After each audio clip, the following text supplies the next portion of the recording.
L'INADEX Formation Togo, dans sa vision de bâtir des chaînes alimentaires durables en voie de disparition, a outillé les producteurs et saisonniers de fonio de la préfecture de l'Amou sur la certification des semences et une production agroécologique et forestière pour une rentabilité de qualité.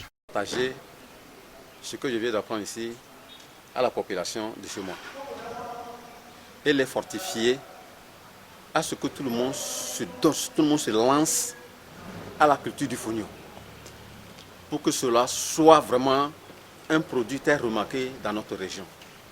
Parce que le fonio, c'est un produit vraiment, selon sa vertu, c'est un médicament. L'haricot, niébé vont de pair. Avant de préparer le fonio, il faut l'haricot à côté.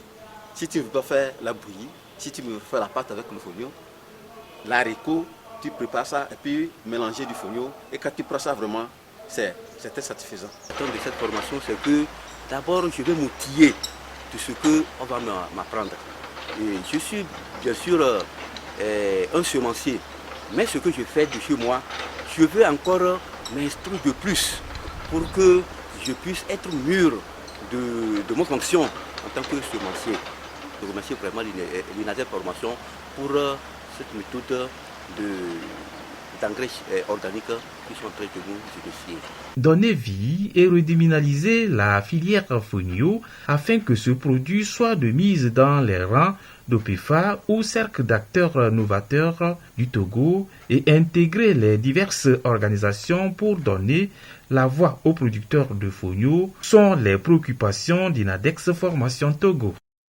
Nous sommes principalement focalisés sur le fonio pour aider, pour accompagner les communautés à redonner vie au fonio, à repositionner le fonio sur l'étendue du territoire, la consommation et l'importance que cette culture avait durant ces 10 ans passés. Donc ce sont ces SILAC-là que nous regroupons aujourd'hui pour voir qu'est-ce qui a été fait. Si vraiment l'accompagnement, ce que nous nous sommes dit, nous avons fait 3 ans avec ce projet. Là où nous voulons voir le fonio aujourd'hui, le fonio est arrivé à ce niveau. On arrive à participer aux foires avec le fonio transformé, emballé. On arrive à trouver aujourd'hui le fonio dans les boutiques de la place. Nous sommes arrivés à ce niveau. Maintenant, comment donner la voix maintenant à ces paysans? Aujourd'hui, le gouvernement fait un effort, on donne la voix aux paysans de s'exprimer avant la conception des programmes et des projets.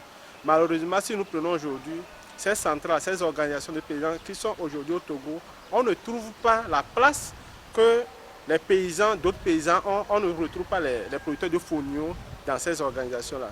Que ce soit la CPC, la CETOP, on ne sent pas qu'il y a une culture qui s'appelle fonio au Togo.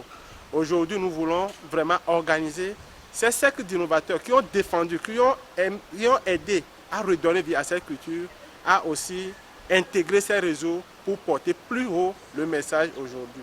Donc aujourd'hui, cet atelier, c'est de faire en sorte que ces SILAC, ces paysans novateurs qui ont accompagné l'initiative vont s'organiser en réseau. Et ce réseau, aujourd'hui, nous allons accompagner les réseaux à adhérer à ces centrales pour parler au nom des paysans, des producteurs de fonio, que ce soit sur le plan national, nous faisons partie des réseaux aussi sous-régionaux, nous pouvons les pousser aujourd'hui à participer à ces ateliers pour parler de leur contexte, de ce qui se passe avec cette culture au Togo.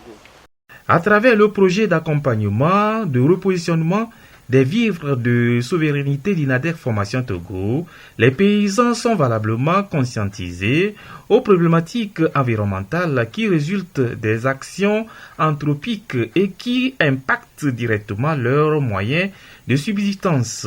Le fonio, très longtemps considéré comme une céréale mineure, la céréale de pauvres, connaît aujourd'hui un regain d'intérêt en raison des qualités gustatives et nutritionnelles que lui reconnaissent les consommateurs. Il fait partie des cultures de l'Afrique de demain.